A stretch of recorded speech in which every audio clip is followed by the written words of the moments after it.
I have 4 older brothers and an older sister. I do what I do today in politics because of those 4 older brothers. I can promise you they threw things at me that I keep seeing at the Capitol today, and I'm able to handle it because of it.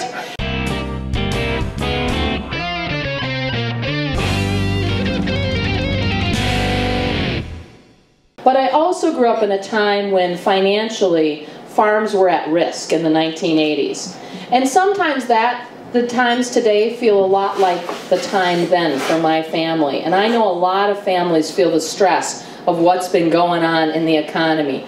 I know firsthand what that feels like when it felt like we were on the edge of losing our farm. Because I think it's a story of Minnesota. It's a story of what we do in hard times. We work hard, don't we? Yeah. We persevere. Yeah. We make some sacrifices. And then we do it because we believe the time coming is going to be a better time. Well, I believe that about our state today. But it's going to take some leadership to get that done. And the leadership has to be around real plans that a governor is going to implement. Because I have watched a governor or two in this state. Governors who don't really have plans for what they're going to do, other than to say what they're against. Or that they're going to legislate and be governed by the politics of pet peeve. Okay?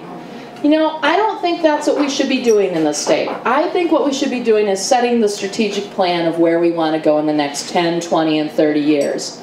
Now, I'm not going to be governor that whole time, but I think if we put that strategic plan in place, a strategic plan about job creation across the entire state that grows off of our strengths and takes the areas that we really can be leaders in that are up-and-coming areas, areas like renewable energy. That's why we passed a renewable energy standard in this state that is the nation-leading renewable energy standard when we became the majority, 6 weeks after becoming the majority.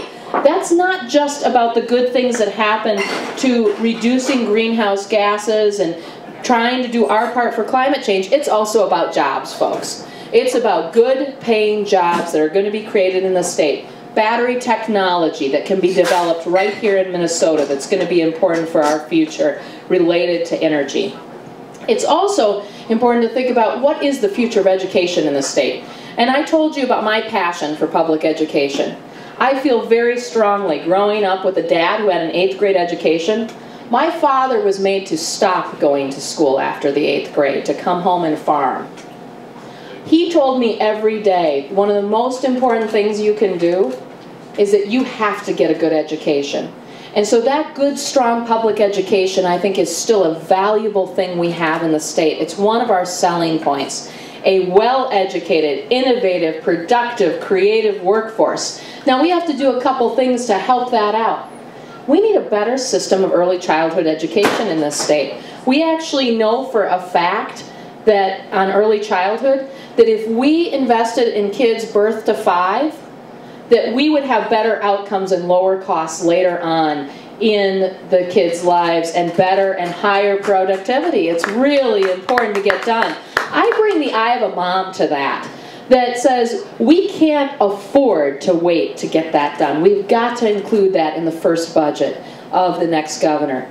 We need to include the phasing in of a new school funding formula across this state that's going to be fair, equitable, and stable. So we can get this Department of Education away from being the Department of Testing and get it back to be the Department of Education. So it helps our kids. That is going to be a very important piece of this. It's also important on health care that we are taking what we know in Minnesota. Don't you think it's really interesting that as this debate about selling insurance across state lines, which you hear the Republicans talk about a lot, there was an article recently that talked about how the New Yorkers want to buy Minnesota-based insurance plans. They really want that because we have lower costs, right? We have lower costs of insurance. Well, I think we know more in Minnesota about what's right than wrong. And what we need to do is we need to get to a place that everybody is in a pool of being insured in this state and nobody's out of the pool. It's called the Minnesota Health Plan. And being able to get there is important because it's the right thing to do. It's also going to be the economical thing to do. It's also going to be the thing to do because it's going to unlock creativity and capital in the state. The next governor has exactly 12 weeks from the day after the election, November 3rd, 2010.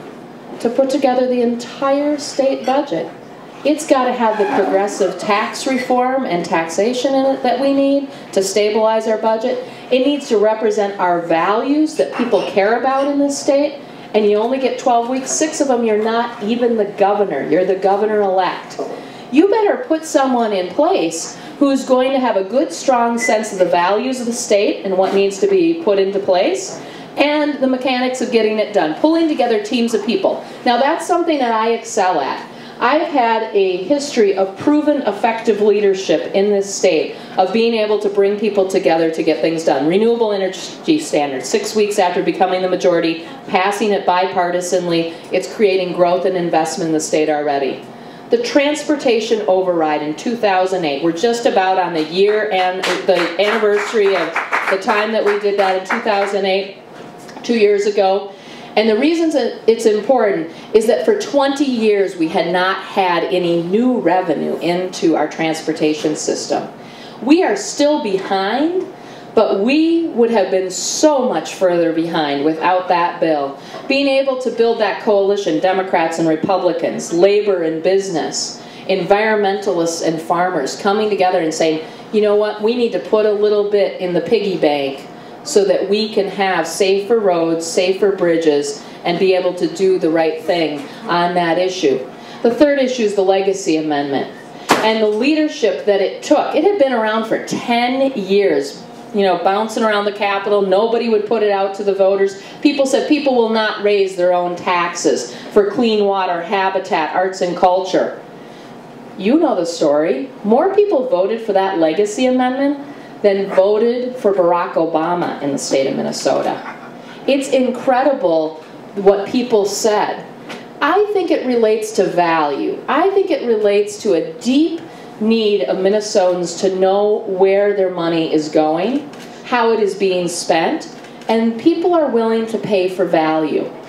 We need to do that. We need to reconnect people to that. As governor, I'll do that through a system of being able to show measurement, accountability, and holding people accountable in my administration for progress on the big goals that we set as a state. Well, here's what I would say. First, you should look at how people handle the issue when they do have a situation like this. Almost every candidate in this race has some violation of campaign finance law. I have to tell you that we took advice from the party. It was not good advice to take, obviously. We should have had an attorney on retainer. I am not one, despite what some people think. I'm not an attorney.